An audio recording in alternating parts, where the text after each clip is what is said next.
እስራኤል ጠቅላይ ሚኒስትር ቤንያሚን ኔታንያሁ ጠንከር ያለ መግለጫ የሰጡ ሲሆን ኔታንያሁ በመግለጫቸው እንዳሉት አሁንም ቢሆን እሳት የጫኑ የጦር ጀቶቻችን ወደ ኢራን እየመጡ ነው ብለዋል። የእስራኤል አየር ኃይል ጀቶች በቅርቡ በኢራን ዋና መዲና በቴህራን ሰማይ ላይ እሳት ጭነው እየመጡ ነው ይታያሉ ያሉት ጠቅላይ ሚኒስትር ቤንያሚን ኔታንያሁ በቅርብ ሰዓት ላይ በቴህራን ሰማይ ላይ ጠብቋቸው ብለዋል። የኢራን ባለስልጣናት በቴህራን ታይምስ መገናኛ ብዙሃን ላይ በሰጡት መግለጫ ቃል በቃል እንደተናገሩት በኒውክሌር ተቋሞቻችን ላይ ተተኩሷል፣ ጥቃትም ደርሷል። ነገር ግን በኒውክሌር ፕሮግራማችን ላይ የደረሰ የኒውክሌር ሂደታችንን የሚያስቆም ጥቃት አልደረሰም ብለዋል። በጣም በቅርብ ጊዜ ውስጥ አሉ ኔታንያሁ ግን በመግለጫቸው በጣም በቅርብ ጊዜ ውስጥ በቴህራን ሰማይ ላይ የሚመጡት መሳሪያዎቻችን የተለዩ ናቸው ብለዋል።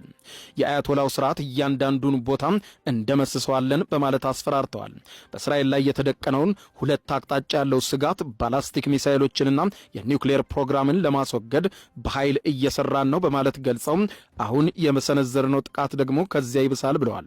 ስለ ኒውክሌር ፕሮግራሙ ሲናገሩም ኔታንያሁ በ90ኛው ደቂቃ ላይ ነን ያለነው የኢራን የኒውክሌር ቡድኖች የኒውክሌር ጦር መሳሪያቸውን ለመስራት ደቂቃዎች ነበር የቀራቸው። በዚህም ረገድ ደርሰን አስጥለናቸዋል። የኒውክሌር ፕሮግራሙን አውድመናል። ገና ያላወደምናቸውም አሉ። እንቀጥላለን። ለዚህ ነው አሁንም የጦር ጀቶቻችን ወደ ቴህራን እሳት ጭነው እየመጡ ያሉት ብለዋል ኔታንያሁ አክለው አንዳንድ የኢራን ሰዎች ሲናገሩ ሰማው የእስራኤል ምት ብዙም ጉዳት በኒውክሌሩ ላይ አላደረሰም ብለዋል።